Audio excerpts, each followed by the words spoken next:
قال الله عز وجل يا أيها الذين آمنوا اتقوا الله حق تقاته ولا تموتن إلا وأنتم مسلمون. Wahai orang-orang yang beriman, bertakwalah kepada Allah dengan takwa yang sebenarnya, dan janganlah kalian meninggal dunia kecuali di atas agama Islam. Amma ba'd. Kita memuji Allah Subhanahu wa taala dan bersyukur kepadanya yang masih menjaga kita semua di atas nikmat yang tak terhingga. Terkhusus di kesempatan malam hari ini kita bisa kembali berkumpul di rumah Allah, masjid yang kita cintai ini, dalam rangka talabul ilmi, melanjutkan perjuangan kita mempelajari agama Allah dan Rasulnya sallallahu alaihi wasallam. Dan kita akan melanjutkan bacaan serta pelajaran dari surah Al-Mulk di juz ke-29, dan ini merupakan pertemuan yang kelima, Al-Liqa Al-Khamis. Ini pertemuan yang kelima. Masih ingat akhir ayat yang kita baca sampai ayat berapa?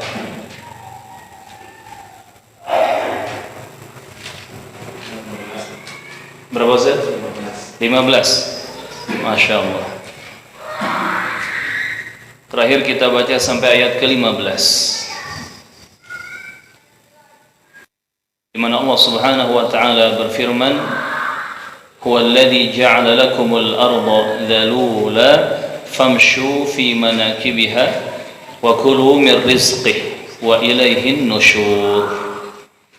Dialah Allah Subhanahu wa taala yang menjadikan bumi itu mudah bagi kalian. Allah tundukkan bumi untuk kita sebagai manusia. Famshu fi manakibiha, maka berjalanlah di segala penjurunya, wa kulu mir rizqih, dan makanlah dari rezeki yang Allah Subhanahu wa taala berikan di bumi tersebut, wa ilaihin nusyur, dan kita semua akan kembali kepada Allah Subhanahu wa taala. Di ayat ke-15 surah Al-Mulk di juz ke-29 ini, di sini terkandung pelajaran-pelajaran yang penting bagi kaum muslimin, bahkan untuk manusia seluruhnya. Karena di sini terdapat prinsip-prinsip akidah, di mana kita harus meyakini bahwa rezeki itu ditanggung dan dijamin oleh Allah Subhanahu wa taala. Bahkan kata Rasulullah sallallahu alaihi wasallam, di antara wahyu ilahi yang dibisikkan atau disampaikan oleh Jibril alaihi salam kepada beliau adalah, "Innan nafsa lan tamuta hatta tastakmila rizqaha." Sesungguhnya suatu jiwa tidak akan mati, tidak akan meninggal dunia sampai disempurnakan jatah rezekinya. Artinya urusan rezeki di kehidupan dunia ini, di atas muka bumi ini, rezeki untuk siapapun, rezeki untuk diri kita sendiri, untuk keluarga di rumah, untuk masyarakat, jangan pernah kita takutkan, jangan pernah kita khawatirkan. Kenapa? Karena kita adalah hamba-hamba dari Rabb Al-Ghani yang maha kaya. Kita ini manusia semuanya adalah hamba dari Rabb Razzaq Ar-Razzaq yang maha pemberi rezeki. Allah Subhanahu wa taala Rabb kita. Dialah Tuhan kita satu-satunya, dan dialah yang menjamin jatah rezeki untuk kita semua, termasuk menghadapi kenaikan harga barang-barang, harga minyak, harga ini dan itu. Jangan takut masalah rezeki. Innallaha huwar razzaq, sesungguhnya Allah dialah Ar-Razzaq yang maha memberi rezeki. Bahkan tadi Allah dan Rasulnya menjaminkan kita tidak akan mati sebelum sempurna jatah rezeki kita dapatkan. Tinggal kata Rasulullah, kita bertawakal kepada Allah Azza wa Jalla dengan tawakal yang benar, dan ajmilu fit talab. Cari rezeki itu, jemput rezeki itu dengan cara-cara yang baik, dengan cara-cara yang halal, cara-cara yang diridhoi oleh Allah Subhanahu wa taala. Dan tidak hanya pelajaran tentang rezeki, di ayat ke-15 surah Al-Mulk juga ada prinsip akidah yang lain, yakni tentang kehidupan akhirat. Wa ilaihin nusyur, dan kepada Allah Subhanahu wa taala semuanya akan kembali. Kita semua akan mati. Kullu nafsin dha'iqatul maut, setiap yang bernyawa pasti merasakan kematian. Kullu man 'alaiha fan, semua yang ada di atas muka bumi di dunia ini fana, sementara, akan hilang dan binasa, akan sirna. Dan semua kita, benda hidupnya, benda matinya, semuanya akan kembali kepada Allah Subhanahu wa taala.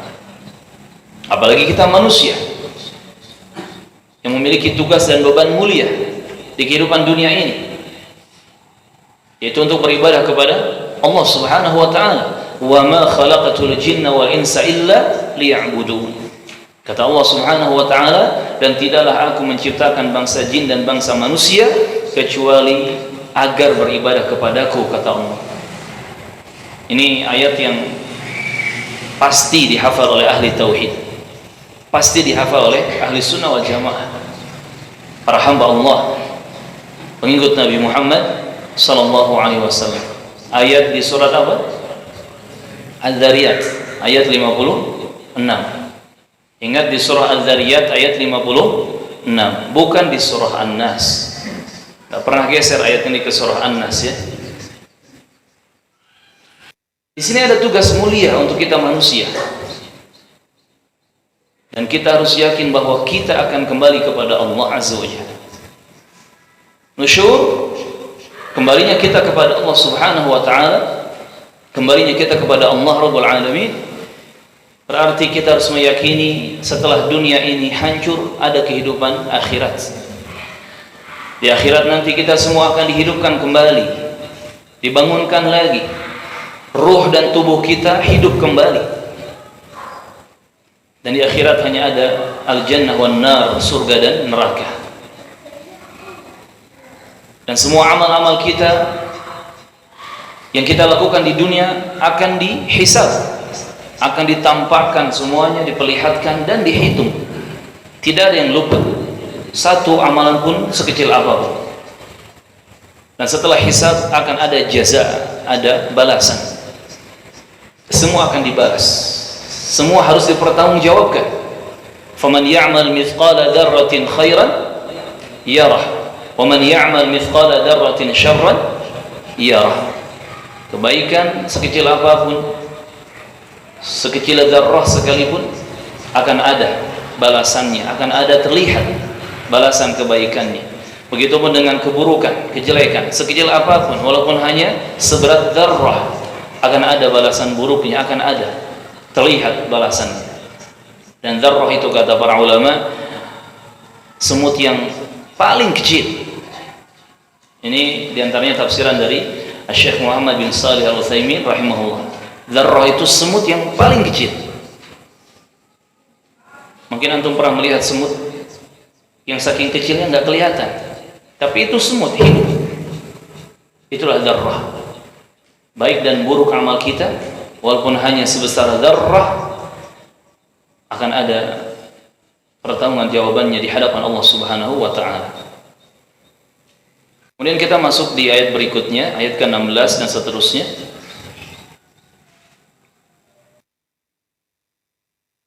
Seperti biasa kita baca terlebih dahulu bersama-sama beberapa ayat yang akan kita ambil pelajarannya. A'udzu billahi as-sami'il 'alim minasyaitonir rajim min hamzihi wa nafthihi wa nafthihi. Langsung masuk di ayat ke-16. أأمنتم من في السماء أن يخسف بكم الأرض. Ayo semuanya,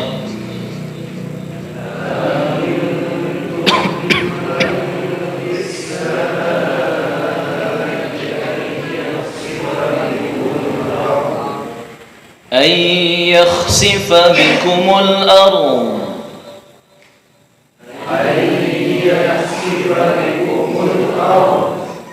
Di sini ada ra tebal, dha juga tebal. Dan dha ini kan istitalah ya. Dan ketika waqaf ya lebih terlihat sifat istitolahnya. Fa idza hiya tamur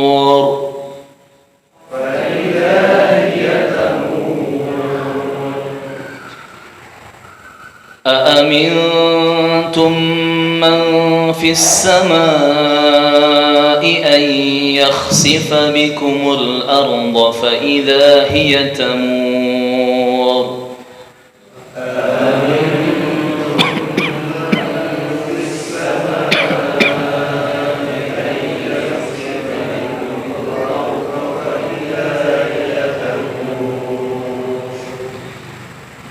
أم أمنتم من في السماء أن يرسل عليكم حاصبا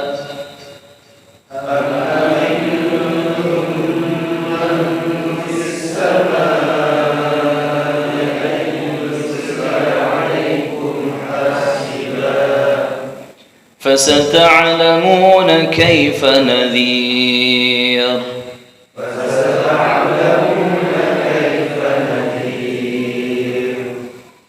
ولقد كذب الذين من قبلهم فكيف كان نكير ولقد كذب الذين من قبلهم فكيف كان نكير من قبلهم biasakan ketika dengung menghadapi huruf tebal maka dengungnya pun tebal. Milqa, jadi dengungnya mengarah ke huruf qa dan qaf ini kan huruf tebal ya. Walaqad kadzdzaba alladziina min qablihim fakaifa kana nakir. ولقد كذب الذين من قبلهم فكيف كان نكير أولم يروا إلى الطير فوقهم صافات ويقبضن أولم يروا إلى الطير فوقهم صافات ويقبضن Kita berhenti di dua huruf dhad dan nun. Wa yaqbidn. Masuk ke dhad dulu terus ke nun. Wa yaqbidn. Ma yumsikuhunna illa ar-rahman.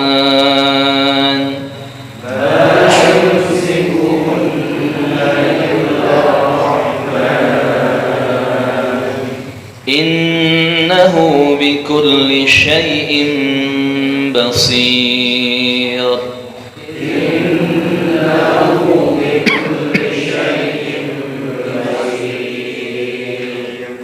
tetap tebal di huruf shad walaupun kasrah. Basir. Shadnya saja yang tebal, ba-nya tipis, ro-nya juga tipis. Ba ussi basir. أمن هذا الذي هو جند لكم ينصركم من دون الرحمن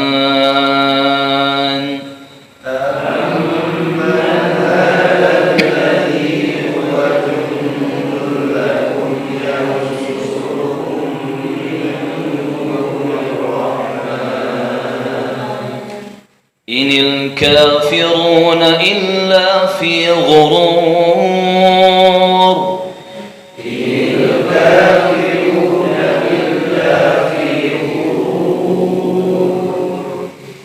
أمن هذا الذي يرزقكم إن أمسك رزقه أمن هذا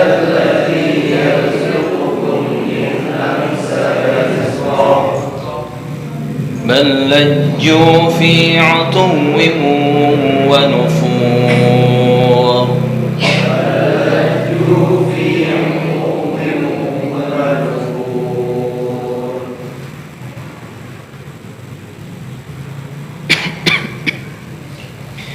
أفمن يمشي مكبا على وجهه أهدى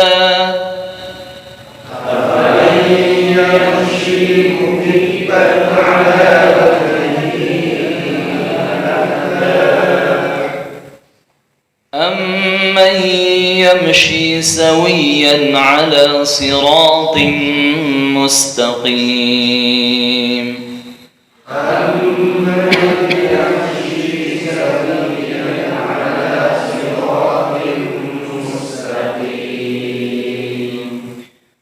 Kita baca makna dari ayat-ayat yang telah kita baca barusan. Allah Subhanahu wa taala berfirman ayat ke-16,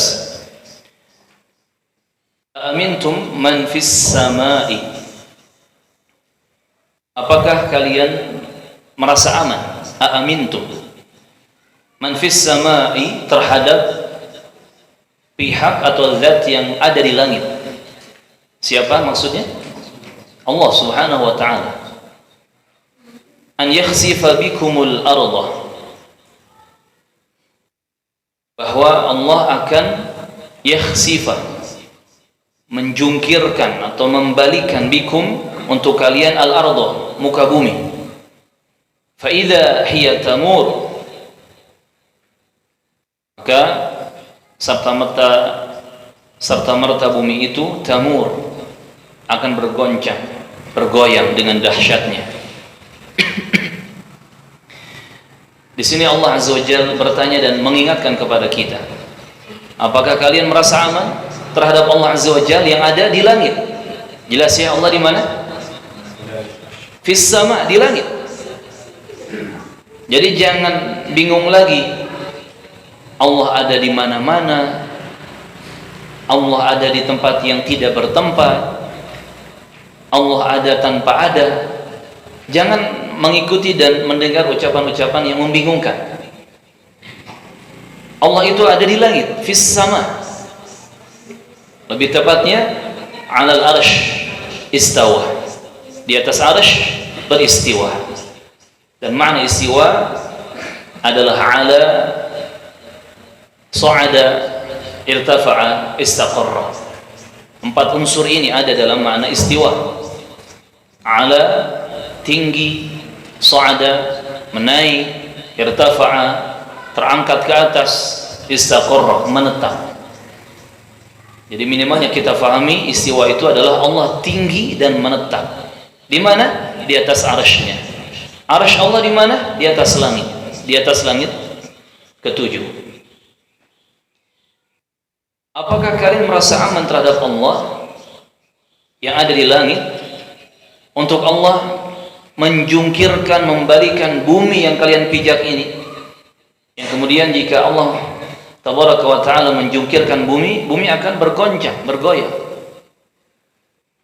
Secara sainsnya terjadilah gempa bumi, tanah longsor, tanah amblas, apalagi tanah pecah, dan seterusnya. Dan itu kuasa Allah Azza wa Jalla. Dan bagi Allah itu sangat mudah. Maka jangan sampai kita merasa aman dari apa yang diancamkan oleh Allah Subhanahu wa taala. Dan Allah Tabaraka wa taala dengan sangat mudah akan menjungkir balikan bumi ini, yang dari atas ke bawah, yang dari bawah ke atas, jika Allah berkehendak untuk mengazab dan menyiksa hamba-hambanya. Atau mungkin Allah Azza wa Jalla berkehendak untuk memberikan ujian terhadap hamba-hambanya. Kita mungkin masih ingat kisah gempa bumi dahsyat, tanah bergeser di Sulawesi beberapa tahun yang lalu, sampai satu kampung itu hilang, ya kan? yang dulunya di situ banyak atap-atap rumah warga, setelah kejadian bencana alam tersebut hilang semua. Yang terlihat hanya padang yang tidak ada apa-apanya, tanah yang luas tidak ada apa-apanya, semua sudah masuk ke dalam, terkubur. Yang di atas pindah ke bawah, yang di bawah pindah ke atas. Kita jangan merasa aman dari hukuman Allah Azza wa Jalla, dari ancaman-ancaman Allah Azza wa Jalla. Dan pastinya Allah akan mengancam dan menghukum hambanya jika ada hambanya yang durhaka kepadanya, melanggar aturan syariatnya. Kemudian ayat selanjutnya, am amintum man fis samai, atau apakah kalian merasa aman terhadap pihak yang ada di langit, yaitu Allah Azza wa Jalla Rabbul Alamin, an yursila alaikum hasiba, an yursila, bahwa Allah akan mengirimkan alaikum, kepada kalian, hasiba. Hasiban itu badai, angin yang besar, yang dahsyat, dan tidak hanya angin yang datang tetapi juga berisikan bebatuan. Saking dahsyatnya angin tersebut, saking kuatnya angin tersebut, dan bebatuan bisa terbawa. Silakan pelajari juga secara sains. Badai yang terbuat dari angin itu, jangankan bebatuan yang sebesar kepalan tangan, ya, sebesar kepala orang, bahkan bangunan, tembok, atau benda-benda yang lebih besar dari itu semua bisa terbawa oleh angin badai. Ini hasiban maksudnya. Fasata'lamuna, maka kelak kalian akan mengetahui, kaifa nadhir, kaifa bagaimana, nadhir, akibat dari mendustakan peringatan yang datang dari Allah Subhanahu wa ta'ala. Nadhir itu kan yang memberikan peringatan atau peringatan dari Allah Azza wa Jalla. Maksudnya kaifa nadhir, kalian akan mengetahui bagaimana akibat, bagaimana nasib yang dialami oleh orang-orang yang berani mendustakan peringatan yang datang dari Allah Azza wa Jalla, ataupun yang mendustakan Rasul atau Nabi yang membawa peringatan dari Allah Azza wa Jalla. Maka hati-hati di sini, jangan sampai kita tertipu di kehidupan dunia ini. Di ayat ke-16 dan 17 di surah Al-Mulk ini kita diingatkan oleh Allah Azza wa Jalla, jangan pernah merasa aman dimanapun kita berada. Sehingga yang ahli maksiat, yang masih jahat, yang masih jelek kehidupannya, harus sadar, jangan merasa aman dari azab dan siksa Allah Tabaraka wa Ta'ala. Bagi Allah sangat mudah membalikan bumi bawah ke atas, atas ke bawah, menghancurkan gunung, memindahkan air laut dari lautan ke daratan, yang terjadi tsunami, banjir bandang dan seterusnya. Bagi Allah sangat mudah itu semua. Ini peringatan untuk ahli maksiat, ahli durhaka, orang kafir, musyrik, munafik dan seterusnya. Dan juga mereka ahli taat, ahli ibadah, ahli ilmu, ahli saleh. Jangan tertipu dengan keadaan. Merasa sudah banyak ibadah, merasa sudah banyak ilmu, merasa sudah menjadi orang yang baik, yang saleh, kemudian merasa dirinya akan selamat dan aman dari bencana-bencana atau mara bahaya. Belum tentu. Tidak bisa dipastikan. Justru semakin kita beriman, semakin kita berilmu, semakin kita banyak beramal saleh, kita harus semakin takut kepada Allah Subhanahu wa ta'ala. Jadi subhanallah, di sini juga ada pelajaran, jangan sampai merasa aman dari ancaman Allah Azza wa Jalla, apalagi mereka-mereka yang berani durhaka kepada Allah Azza wa Jalla dan durhaka kepada Rasul utusan Allah Azza wa Jalla. Disebutkan tadi fasata'lamuna kaifa nadhir.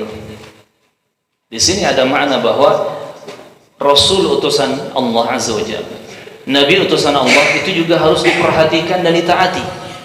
Di akhir zaman ini satu-satunya Nabi yang berlaku syariatnya adalah Nabi Muhammad sallallahu alaihi wasallam, dan ini harus diterima dan ditaati oleh semua manusia,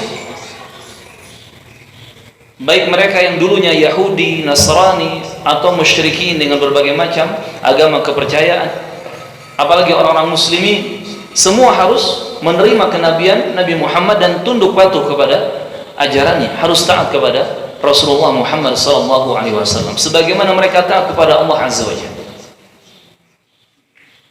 Jangan sampai kedurhakaan kepada Allah dan Rasulnya mengakibatkan tadi bumi digoncangkan, digoyangkan sehingga terbalik, yang di atas masuk ke bawah, atau mungkin tadi didatangkan angin badai yang membawa bebatuan yang menghancurkan segala sesuatu yang ada di dunia ini. Na'udzubillah.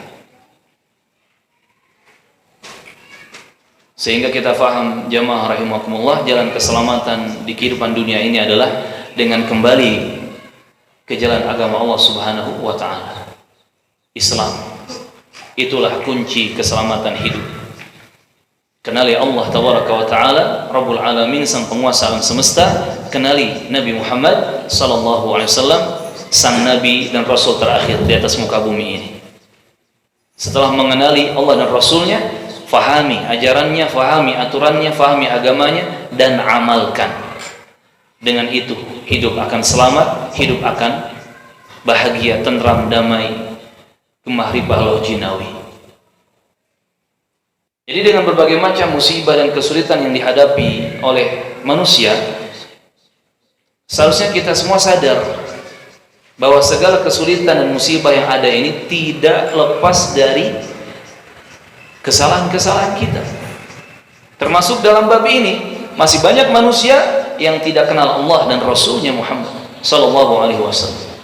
Masih banyak manusia yang tidak mau taat dengan aturan agama Allah dan Rasulnya Muhammad sallallahu alaihi wasallam.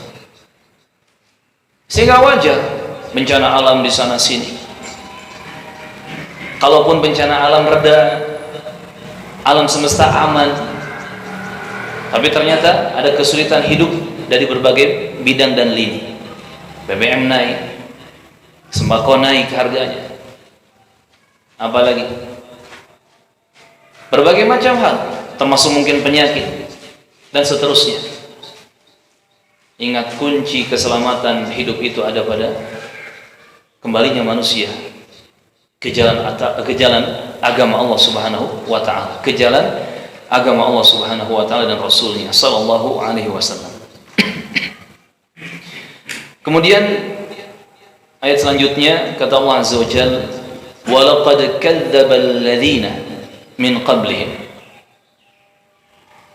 Walaqad, dan sungguh, kadzdzaba, telah mendustakan, alladziina min qablihim, orang-orang yang sebelum mereka. Fakaifa kana nakir.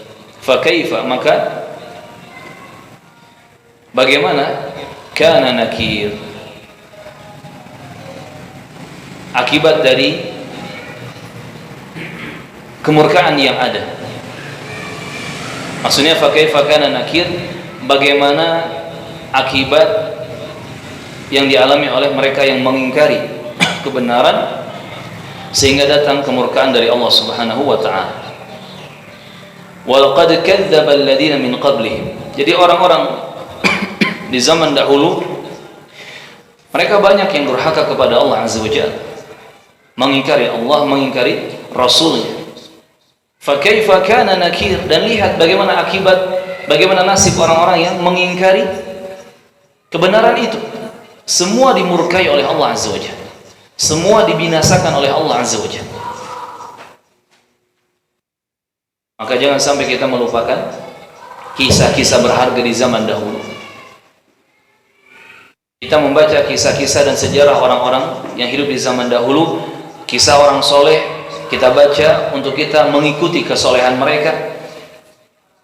Kisah umat-umat yang dibinasakan, kisah orang-orang yang dihukum dan diazab oleh Allah azza wajalla, kita baca agar kita tidak seperti mereka.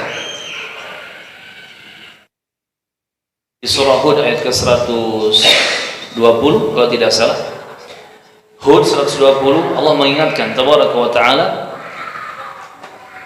di semua kisah yang kami sampaikan, yang kami ceritakan, di situ ada ibrah, ada pelajaran. Di antaranya untuk meneguhkan hati hamba Allah tabaraka wa ta'ala, sebagai pelajaran dan juga sebagai peneguh hati, keistiqomahan. Maka jangan lupakan sejarah kaum Nabi Nuh, kaum Nabi Lut, kaum Nabi Musa dan Harun, kaum siapa lagi? Banyak kaum-kaum di zaman dahulu, umat-umat terdahulu ya, karena mereka durhaka kepada Allah dan Rasul Allah, maka mereka binasa. Ada yang dihujani dengan bebatuan dari langit, ada yang ditenggelamkan ke dalam bumi, ke dalam tanah, ada yang terbakar, ada yang disambar geledek, petir, berbagai macam bencana alam ditimpakan kepada mereka umat yang durhaka kepada Allah dan Rasul, tidak mau beribadah kepada Allah dengan tauhid yang benar, tidak mau taat kepada Rasul yang Allah utus di tengah-tengah mereka. Ini seharusnya menjadi pelajaran. Fa kaifa kana nakir. Lihat bagaimana nasib orang yang mengingkari kebenaran itu. Mereka semua dimurkai oleh Allah Azza wa Jalla, dibinasakan oleh Allah Azza wa Jalla. Awalam yarau ila at-tayri fawqahum saffatin wa yaqbidna. Awalam yarau, dan apakah mereka tidak melihat, tidak memperhatikan, ila tayri, kepada burung, fauqahum, di atas mereka itu, saffatin wa yaqbidna, yang mereka membuka sayap-sayap mereka dan juga menutup sayap-sayap mereka. Maksudnya mengepakkan sayap mereka, dibuka ditutup, dibuka ditutup. Ma yumsikuhunna illa ar-rahman. Tidak ada yang menahan mereka untuk bisa terbang di udara itu kecuali Allah Ar-Rahman. Innahu bikulli syai'in basir. Sesungguhnya Allah itu atas segala sesuatu basir, maha melihat. Subhanallah. Jadi penting untuk kita banyak tadabbur dan tafakkur, termasuk tentang alam semesta ini. Burung terbang dengan 2 sayap dan 1 kepala. Siapa yang memberikan kemampuan burung itu terbang? Bahkan kalau dipikir-pikir, seakan-akan mustahil gitu ya, burung bisa terbang. Karena kita saja manusia yang lebih pintar dari burung, lebih cerdas dari burung, lebih kuat dari burung, gak bisa terbang. Kok burung yang lebih lemah dari kita, yang tidak pintar seperti kita, kok bisa terbang? Coba perhatikan, coba lihat. Dan burung itu terbang, tidak terbang begitu saja, tetapi ada yang mengizinkan, ada yang memberi kemampuan, ada yang menahan mereka untuk berada di atas ya, di udara tanpa jatuh. Ma yumsikuhunna illa rahman. Dan tidaklah menahan mereka dari saudara itu kecuali Allah Ar-Rahman. Bahkan tidak hanya burung saja, semua yang terjadi di alam semesta ini, dunia ini kehidupannya bisa tenang, bisa serba tertata rapi. Itu semua karena izin Allah Tabaraka wa Ta'ala dan di bawah kehendak serta kekuasaan Allah Azza wa Jalla. Gunung-gunung yang besar yang di dalamnya ada kawah-kawah berapi, lautan, tanah. Kadang kita kalau pergi dari daratan menuju lautan, dari jauh ketika sudah mulai mendekati lautan, terlihat lautan seakan di atas kita, ya kan? Kita masih di darat nih, masih di darat.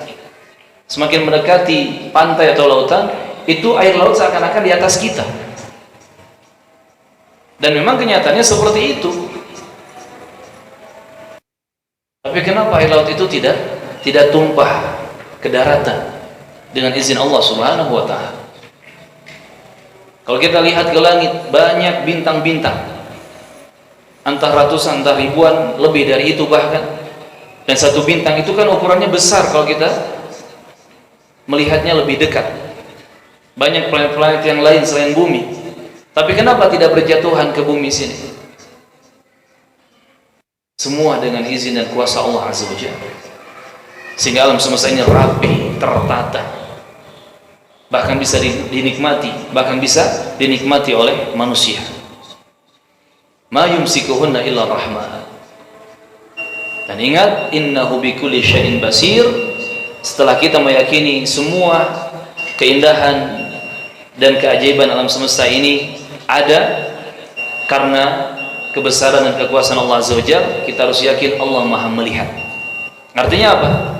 Jangan hidup semena-mena, jangan hidup sekehendak kita, semau kita, tapi kenali aturan agama Allah dan jalankan segala aturan agama Allah dan Rasulnya sallallahu alaihi wasallam. Taib, kita break sholat isya terlebih dahulu dan kita lanjutkan nanti setelah sholat isya biidznillah ta'ala. Dan bagi yang akan bertanya silakan dari sekarang ditulis di kertas agar nanti kita bacakan pertanyaannya. Allah ta'ala alam. Barakallahu fikum, tafaddalu, jazakumullahu khairan.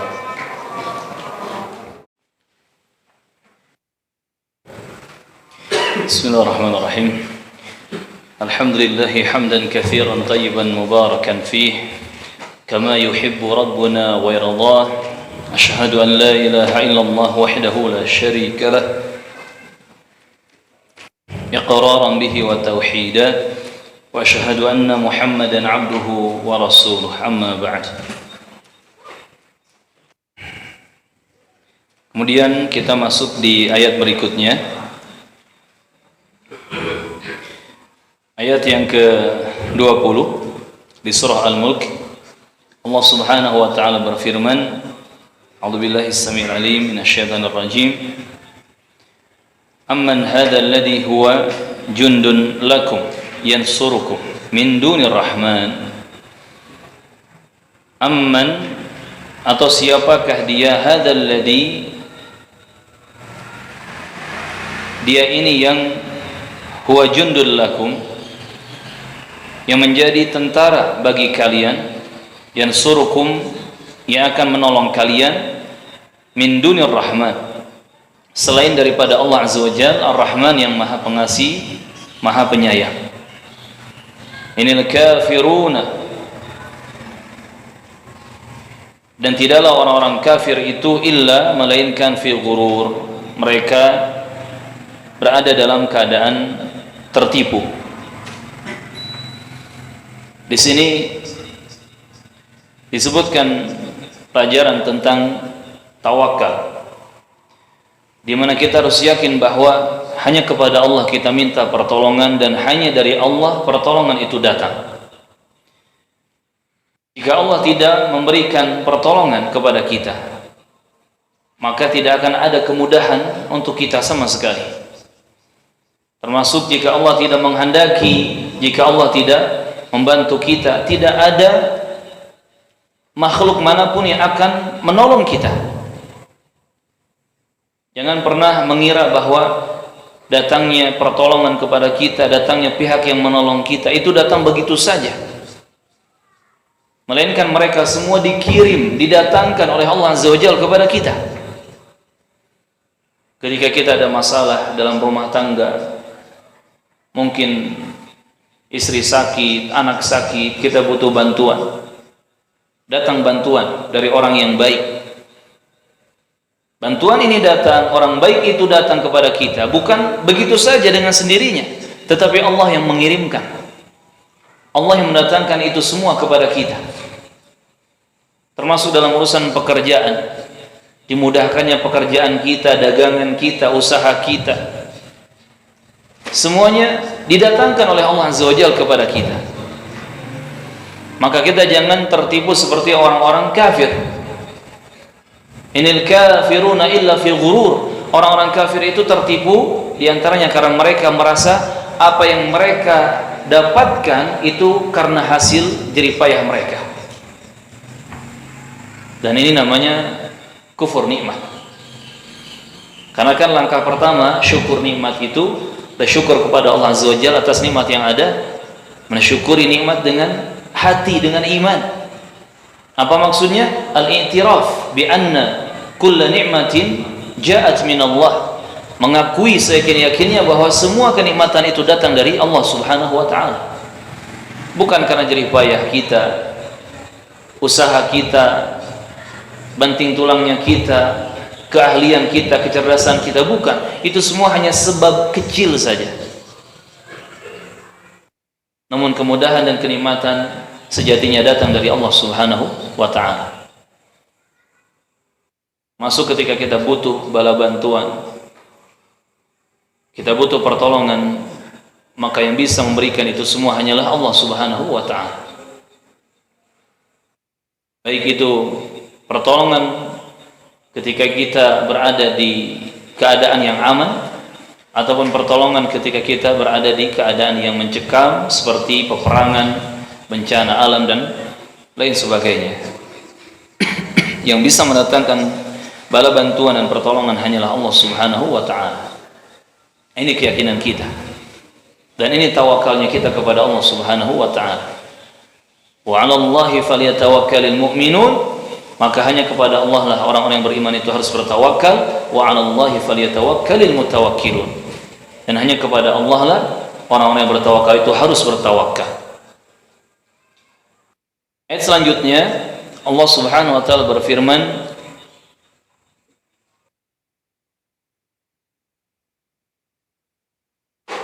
Amman hadzal ladzi yarzuqukum. Amman hadzal ladzi yarzuqukum. Atau siapakah dia ini yang memberi rezeki untuk kalian? In amsaka rizqah, jika Allah menahan rezekinya. Maksudnya siapa yang bisa memberi rezeki selain Allah? Tidak ada.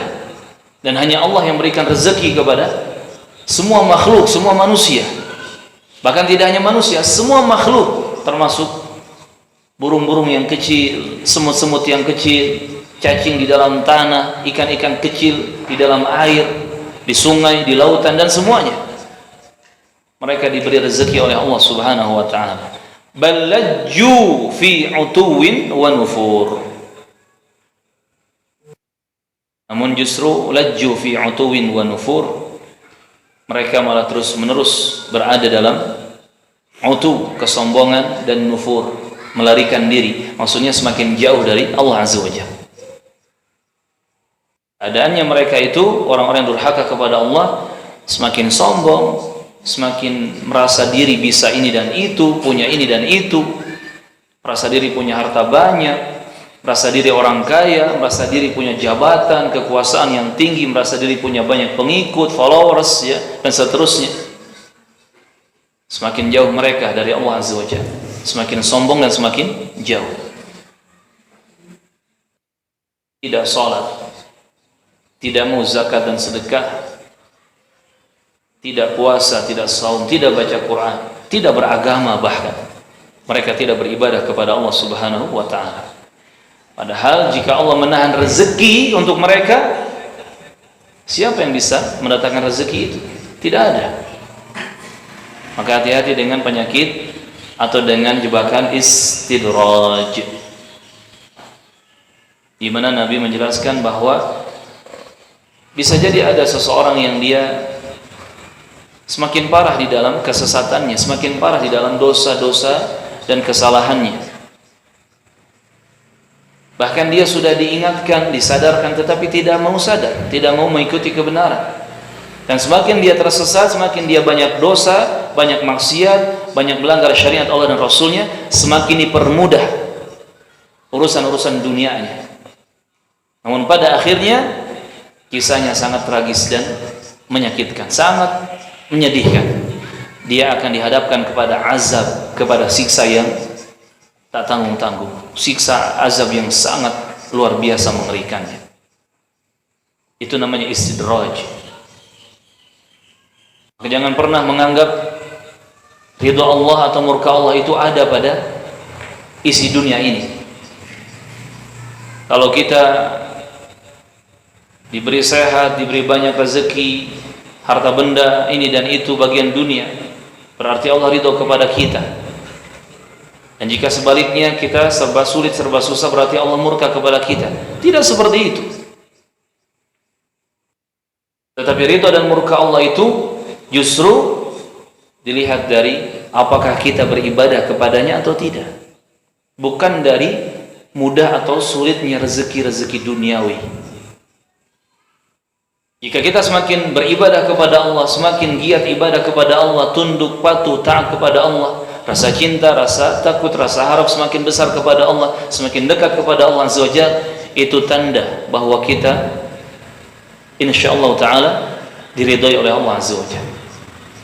Namun kalau kita semakin jauh dari ibadah, semakin jauh dari agama, bahkan lupa dengan rasa cinta kepada Allah, lupa dengan rasa harap, lupa dengan rasa takut kepada Allah, bahkan semakin jauh dari Allah dan syariatnya, itu tanda bahwa kita pasti dimurkai oleh Allah Azza wa Jalla.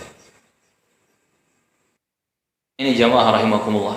Artinya semakin Allah mudahkan rezeki untuk kita, hendaknya kita semakin dekat kepada Allah tabaraka wa ta'ala. Dan puncak dari rasa syukur itu adalah setelah syukur dengan hati keimanan seperti tadi kita jelaskan, syukur dengan lisan ucapan, memperbanyak tahmid, ya, syukur dan seterusnya. Puncak syukur itu ada pada penggunaan nikmat, di mana nikmat itu digunakan dalam rangka taat kepada Allah Azza wa Jalla, digunakan untuk semakin dekat, semakin rajin ibadah kepada Allah Subhanahu wa ta'ala. Maka bisa jadi nikmat itu yang terlihat sebagai nikmat secara kasat mata, ternyata itu musibah dan penyebab datangnya laknat untuk kita. Bisa jadi terlihat nikmat, mobil mewah, namun ternyata hakikatnya itu laknat dan musibah. Bisa jadi terlihat nikmat, rumah yang megah, tapi ternyata sejatinya hakikatnya itu adalah musibah dan laknat untuk kita. Maka benar ketika Imam Ibnu Hazm rahimahullah menyebutkan, kullu ni'matin la tuqarribu minallahi azza wa jalla fahiya baliyah. Setiap nikmat yang tidak mendekatkan dirimu kepada Allah azza wa jalla, yang tidak mendekatkan diri seorang hamba kepada Allah azza wa jalla, maka itu adalah baliyah, ay musibah. Nikmat itu adalah musibah. Kapan? Ketika tidak mendekatkan diri hamba kepada Allah azza wa jalla. Ini jamaah rahimakumullah. Allah yang memberi rezeki, dan kita harus semakin rendah hati, rendah diri di hadapan Allah, dan semakin dekat kepadanya, bukan malah sombong dan menjauhkan diri dari syariat agama Allah yang mulia. Kemudian kata Allah Azza wa Jalla, afaman yamshi mukibban ala wajhihi. Maka apakah orang yang berjalan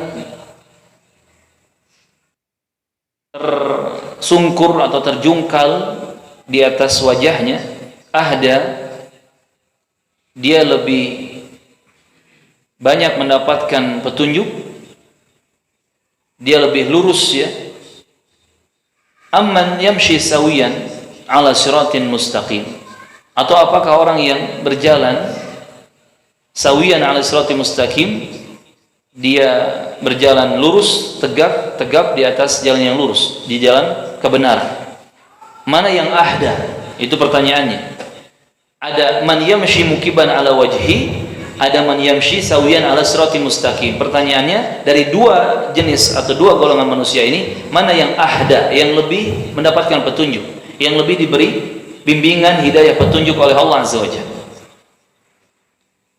Man yamshi mukiban ala wajhi, yakni orang-orang yang durhaka, orang-orang yang tidak taat kepada Allah, orang-orang yang tidak memegang syariat Allah, orang-orang yang tidak menjalankan agama Allah dan Rasulnya. Mukiban ala wajhi, orang-orang yang tadi fi utuwin wa nufur, yang semakin sombong, semakin menjauh dari Allah Azza wa Jalla. Apakah orang seperti itu semacam orang kafir, musyrik, munafik, zindik, ahli maksiat, pelaku kebid'ahan, pelaku dosa besar, pelaku dosa-dosa dan seterusnya?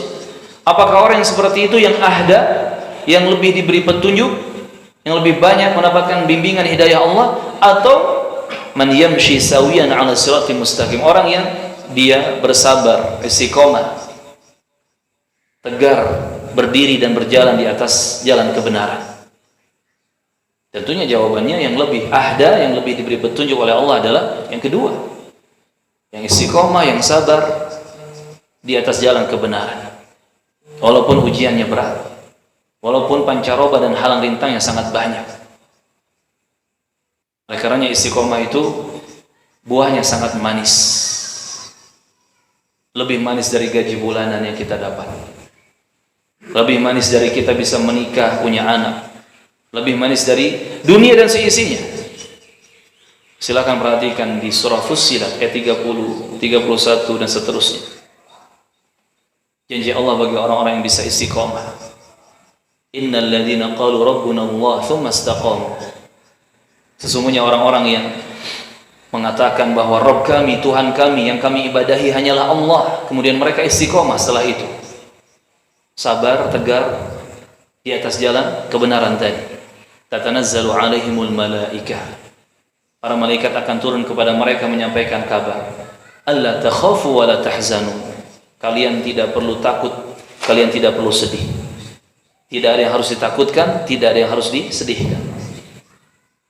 Alla takhafu wa la tahzanu wa abshiru bil jannati allati kuntum tu'adun, dan bergembiralah, justru bahagialah kalian dengan surga jannah yang Allah janjikan untuk kalian, yang kalian telah dijanjikan dengan surga itu oleh Allah Azza wa Jalla. Nahnu awliya'ukum fil hayati dunya wa fil akhirah.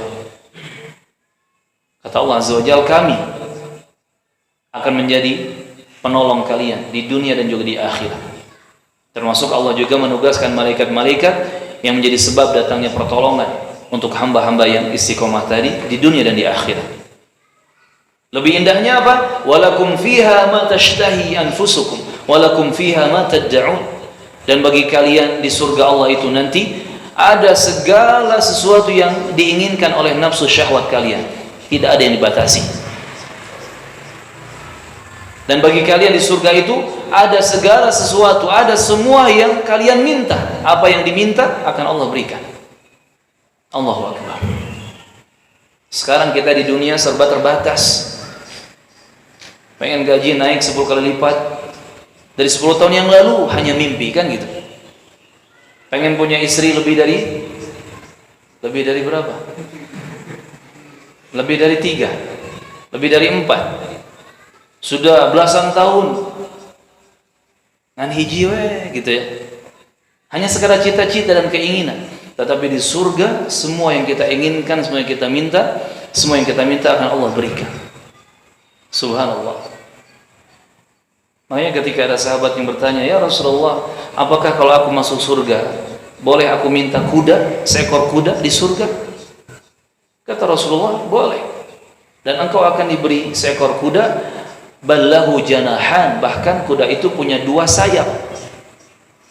Tatiru bika haitsu tasha, kuda itu akan terbang membawamu kemanapun engkau pergi, kemanapun engkau mau. Minta kuda, dikasih kuda bersayap, bisa terbang. Di dunia kuda bersayap, kuda terbang itu hanya imajinasi manusia ya. Tetapi di surga itu nyata. Tapi kata Rasulullah, yang jadi poinnya adalah persiapkan dirimu untuk masuk surga. Layak tidak kita masuk surga? Subhanallah, ini jamaah rahimakumullah. Jadi istiqomah itu memang berat, memang butuh perjuangan dan pengorbanan, tetapi hasilnya sangat manis. Dunia akhirat sangat manis. Ini teman-teman rahimani rahimakumullah. Insyaallah kita baca sampai ayat ke-21 ya.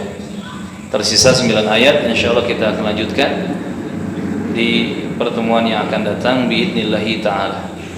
Intinya istiqomahlah di atas kebenaran, di atas jalan yang Allah dan Rasulnya datangkan kepada kita. Tauhid, baik rububiyah ataupun uluhiyah ataupun al-asma wa sifat, itu dijaga, diamalkan dengan benar, dipelajari dengan benar, diamalkan dengan benar. Begitu pun sunnah Nabi, segala ajaran Nabi Muhammad sallallahu alaihi wasallam kita kenali dengan benar, pelajari dengan benar, dan kita amalkan serta dakwahkan dengan benar. Itulah jalan keselamatan. Taraktu fikum amrayn lan tadillu abadan in tamassaktum bihima. Kata Rasulullah sallallahu alaihi wasallam, aku tinggalkan dua perkara, dua hal di tengah-tengah kalian yang kalian tidak akan pernah tersesat, tidak akan pernah salah, tidak akan pernah menyimpang, tidak akan pernah binasa jika betul-betul berpegang teguh tamassuk dengan keduanya, kitab Allah wa sunnata rasuli, itu kitab Allah dan sunnah Rasulnya, Al-Quranul Karim dan segala ajaran Nabi Muhammad, semua hadis Nabi, semua sunnah Nabi sallallahu alaihi wasallam. Jadi harus betul-betul kita menjadi ahli tauhid dan menjauh dari segala kesyirikan dan para pelakunya. Kita pun harus betul-betul dan sungguh-sungguh menjadi ahli sunnah wal jamaah dan menjauh dari segala kebidahan dan para pelakunya. Semoga Allah mudahkan perjuangan kita untuk membela Allah dan Rasulnya dengan benar, meninggikan la ilaha illallah Muhammadur Rasulullah, sehingga berhak mendapatkan istiqomahan yang sangat indah dan juga berhak mendapatkan husnul khatimah dan juga jannah firdaus. Allahumma amin. Ini jamaah rahimakumullah yang bisa disampaikan. Mohon maaf jika ada salah dan kurang. Mohon maaf jika ada kata yang tak berkenan. Ada pertanyaan? Yakfi insyaallah. Cukup ya. Sekarang ana yang bertanya. Siapa yang sudah hafal sampai ayat ke-21 surah Al-Mulk? Jangan yang anak-anak ya. Kalau anak-anak biasanya hafalannya banyak. Di atas 17 tahun. Karena biasanya kan di bawah 17 tahun itu mengalahkan di atas 17 tahun kalau dalam bab hafalan. Antum hafal? Baik, selain antum siapa lagi? Ada yang lain? Kalau ustaz mah jangan ditanya ya. Selain ustaz. Muridnya ustaz. Hanya satu orang? Baik. Silakan antum baca ayat sebentar.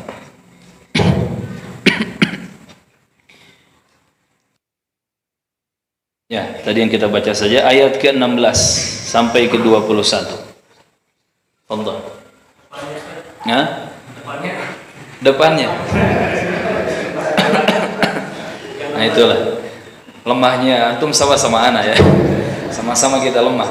Kalau diuji cek celok ya, kadang kita lupanya lebih banyak daripada ingatnya.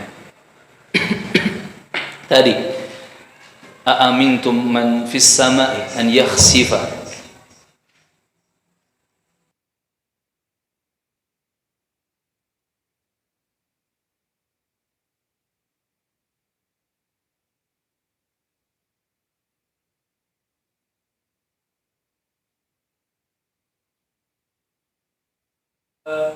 فستعلمون كيف نذير ولقد كذب الذين من قبلهم فكيف كان نكير أولم يروا إلى الطير فوقهم صافات ويقبضن ما يمسكهن إلا الرحمن إنه بكل شيء بصير أمن هذا الذي هو جند لكم ينصركم من دون الرحمن إن الكافرون إلا في غرور أمن هذا الذي يرزقكم إن أمسك رزقه بل لجوا في عتو ونفور.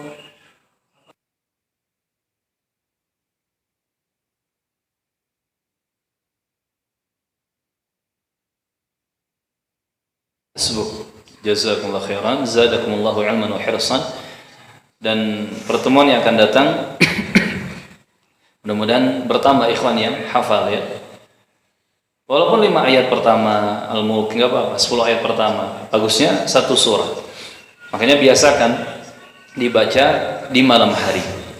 Boleh sebelum tidur, boleh bangun tidur, yang penting di malam hari. Dari mulai maghrib sampai subuh itu waktu untuk membaca surah Al-Mulk.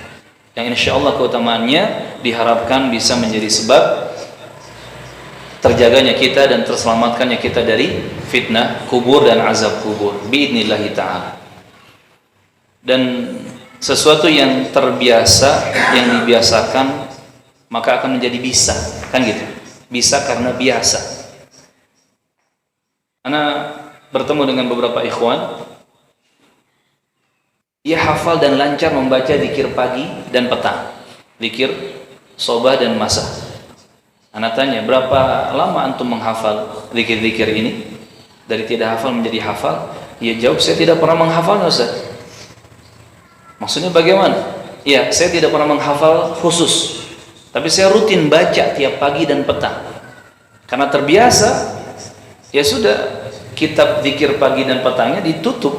Dia membaca dengan ingatan dan kebiasaan lisannya, jadi hafal. Termasuk ada yang hafal surah Al-Kahfi, karena rutin setiap malam Jumat atau hari Jumat dia baca Al-Kahfi.